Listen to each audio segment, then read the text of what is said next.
Hey guys, and welcome to /X Games. Today I'm going to take you on an epic journey through time and space. Mainly time, because that's pretty much what we're going to be doing here. For you, you see a clock. It's got this spinning, distracting ring that looks really cool. It's got the normal face with the /X Games green. That looks really cool. And here at the top, we've got the weekday. At the bottom, we have the current time.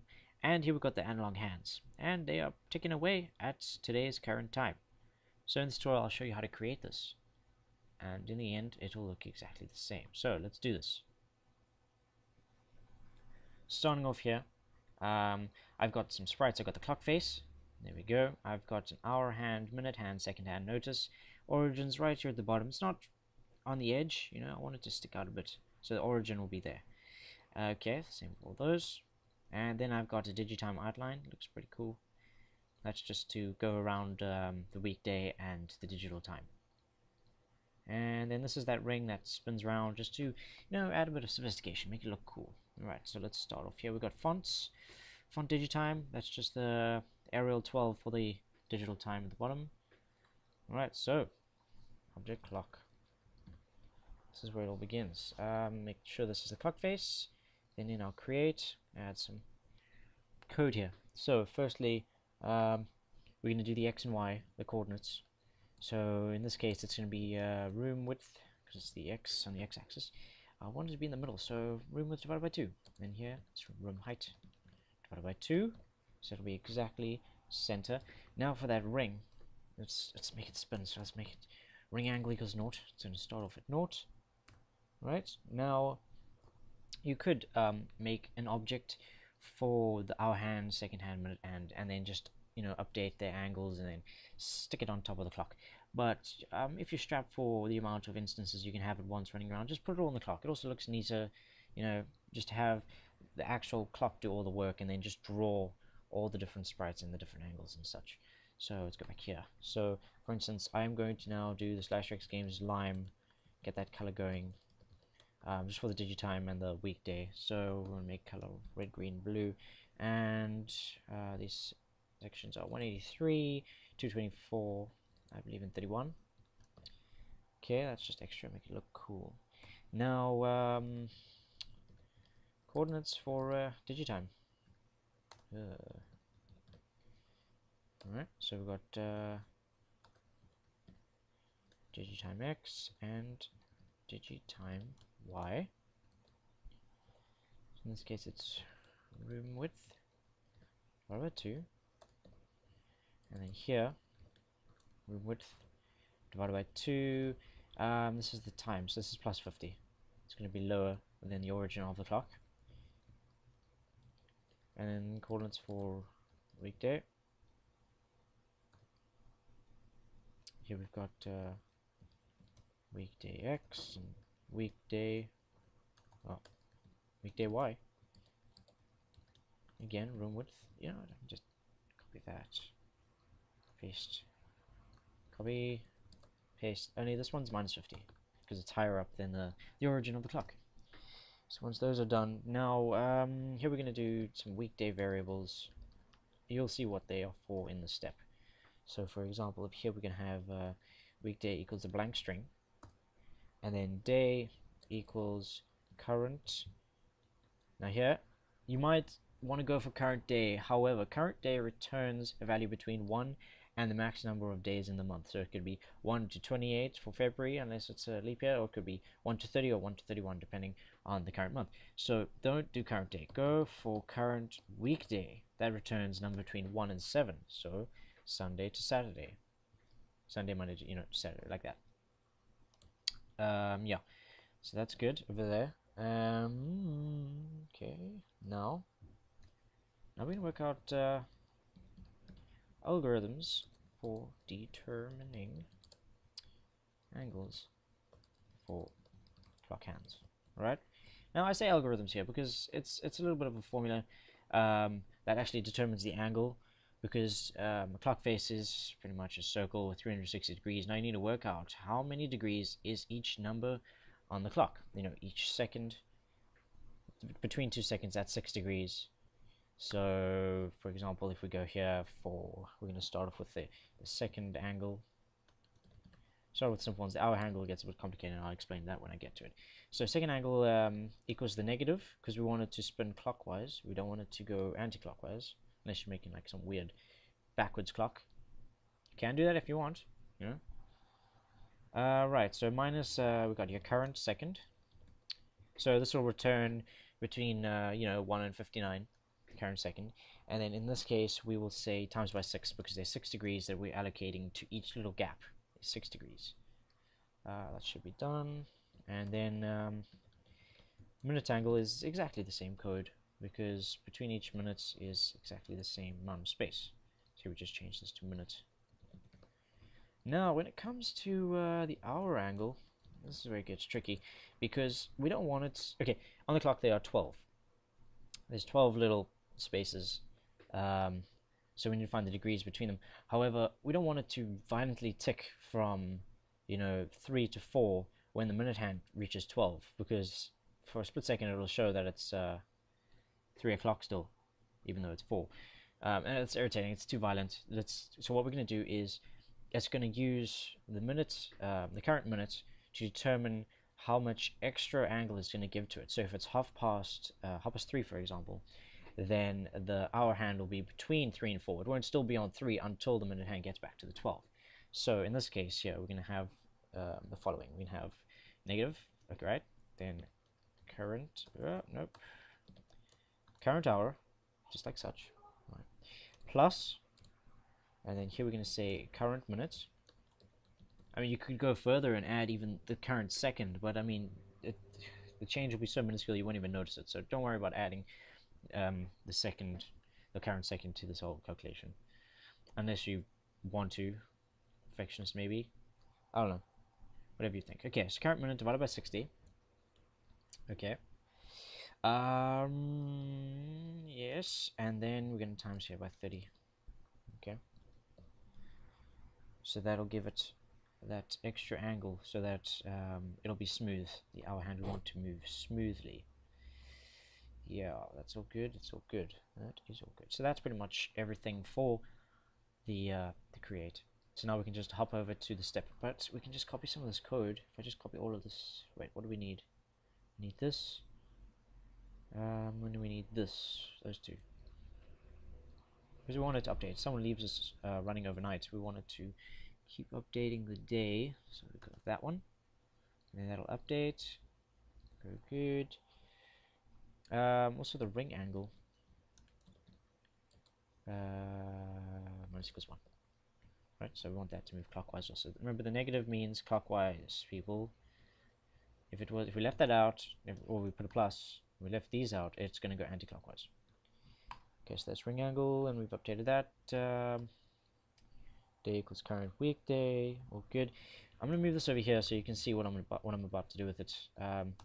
Now, remember I said that this returns 1 to 7, but we wanted to display a shorthand string for what day it is. So if it's a 1, it's going to say SUN for Sunday. So we're going to open up a switch here, and it's going to have 7 cases starting at 1, not starting at 0. Remember, it returns 1 and 7, between 1 and 7. So let's copy this a bunch of times. And 7, 2, 3. I'm just going to go through this as quickly as possible, because I mean, this is just extra stuff to make it look cool.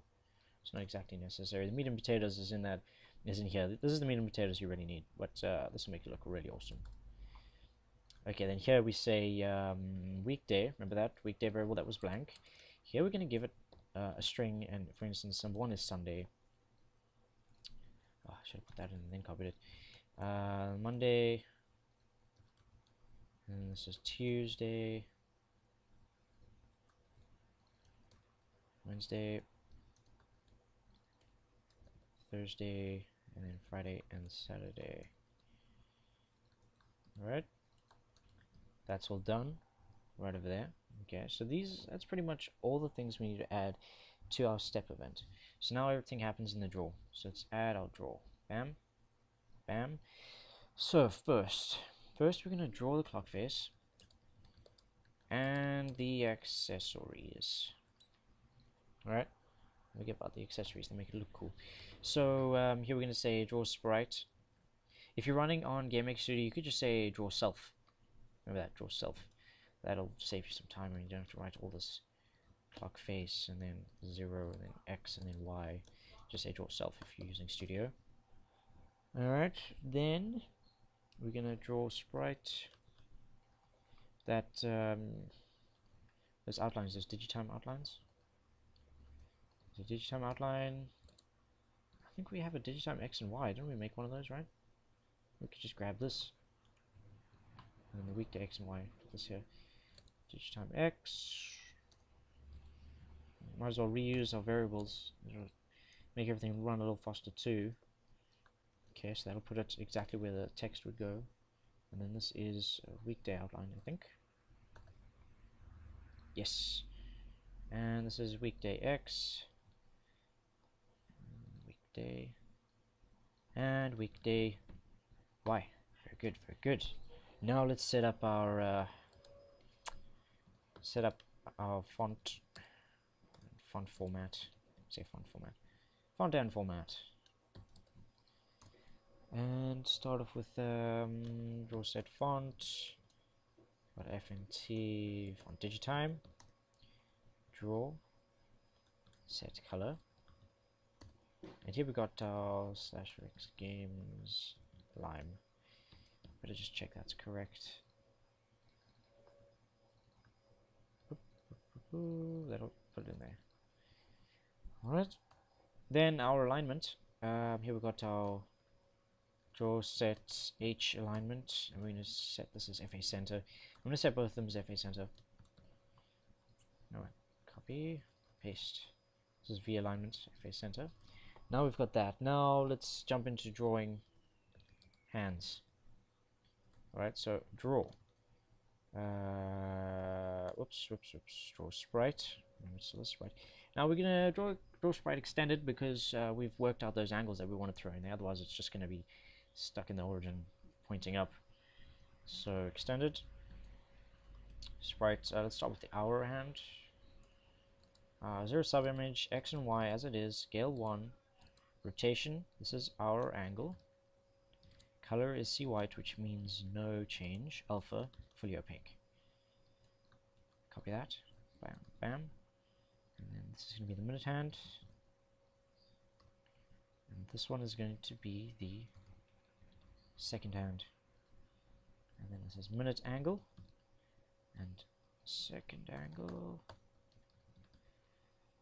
Yes, our minute second. Should be all good. Should be all good. Then for fun, we're gonna draw the digitime. Draw text. This is draw text. Then here we can take digitime X, digitime Y. And string. Remember, even though, for example, when we get to the weekday, even though that's a string, we have to put the string thing here. This changes anything in the brackets to a string. You have to always have that, otherwise it's going to throw errors at you. So draw digitime. We're going to start off with the current hour. Then we're going to plus some of this. Put a colon in there. Oh, no, there we go. Plus, copy that, save some time. String current minutes. Plus to those, colon, plus, and then it's just current second. I think that ends it off, yeah. So current hour, colon, current minute, colon, current second. Right. Okay, so that's the digitime. Now we're gonna draw the weekday. It's pretty easy. Draw text. And here we got weekday X, weekday Y, string. See, this is what I was talking about. Weekday. Even though weekday is a string, we have to convert it to a string because that's how the draw text function accepts things. It has to have the string here to convert anything that's in here to a string that it can accept, even if it is a string. Okay, just make sure that's a capital X. All right. And fun stuff. Fun stuff is going to be Draw spikes. There we go. This is gonna be that ring that goes round to make things look exciting. 0 x y ring angle. I think it was. Y scale. Wait a second. X scale. Oops. This is supposed to be 1 1 rotation. C white and alpha. Blammo. That's it. That's everything. So let's go through it quickly. Create. This is just our coordinates of the clock, right in the center of the room. Then the ring angle, it's going to start at 0. That's that thing that spins around. This is *X Games Lime. It's just a color for the font. Digitime X, that's where the digital version of the analog clock will be displayed. It's 50 pixels lower than the origin of the clock, and it's the opposite for weekday. It's 50 pixels above. Then a weekday variable is going to be created with a blank, and then it's going to get the current weekday. Remember, not current day. Has to be weekday because that returns 1 and 7, not 1 and between 1 and what max number of days in a month. Here are the algorithms. Okay, so the second angle, it's just the current second times 6 degrees per second. Same with minute. Current minute times 6 degrees. Then our current hour plus the current minute divided by 60. Right, we're going to find out what that number is so that we get the angle between each hour plus the little bit that the minute gives us, so that it looks smooth as it rotates around, right? And then in our step, we're just updating those calculations, and then we're sending the spinning ring around, getting that to go, and we're updating the current day just in case you have this running overnight, and that'll stay up to date.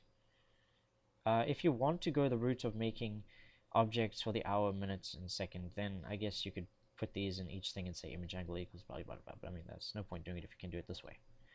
Then in our draw, first we're drawing itself. Remember, draw self if you're using Studio. Then we're going to draw the sprite, the digitime outline, and the weekday outline. So that's pretty much the face, clock face. Then we're setting up our font and format, getting it center. We're putting in the color and then setting the kind of font there. Then here we're drawing the actual hands, the individual hands. We're using the draw sprite extended because we need to put in these angles. Then the digitime, the weekday, there's just extra stuff, and then the fun stuff, which is the clock face ring. So let's check it out. There, and that's wrong. That's supposed to be there. Let's just fix that. That's just in the draw digitime here. Yeah, digitime room width divided by 2. Room width. Oh no, that's bad. Room height. What is height? Okay. Right, yeah, copy paste. Evil copy paste. Should be fine. We use that digitime and the weekday x variables. There we go. Bam. So time now is 1:08. So it's displaying it there, 13:08. Our hand, notice it's not exactly on the 1. It's a bit to the right because it's getting, you know, the amount of degrees here. It's getting it over there. So if the entire clock, you see here's 360 degrees, it's putting those 360 degrees in here between the 1 and the 2. So for example, whatever this angle is between the 12 and whatever it is here nearly on the 2, it's taking that and converting it to an angle between, it's converting that between an angle between the 1 and the 2. So this between the 12 and 2 is equivalent to between the 1 and where it is now, extra. So it adds that on. So it looks all smooth. And it says Tuesday there, because today is Tuesday. And notice it doesn't put a 0 in front of the digits. If you wanted to display like that, you're going to have to add it yourself in the drawer. You just say if minutes is less than equal to 9, then display a 0 in front. And you can do the same for seconds when that gets to, watch, it's going to get to 0. Notice it's not double 0. You know, and then that's moving. It's all going nicely. And this little ring spins round and round and makes, you know, spices it up a bit, looks a bit sophisticated. And yeah, this will keep going. And there you've got yourself a fairly accurate clock made in GameMaker. So I hope you enjoyed this tutorial. Stay tuned for more. And please subscribe if you enjoyed it. Yeah, I hope you learned something today. I mean, you can use this in any game you want. It's pretty cool. It's just that formula of moving these hands. That's the big thing. Other than that, everything else is pretty much straightforward. Yeah, so once again, thanks for watching, and I will see you guys next time.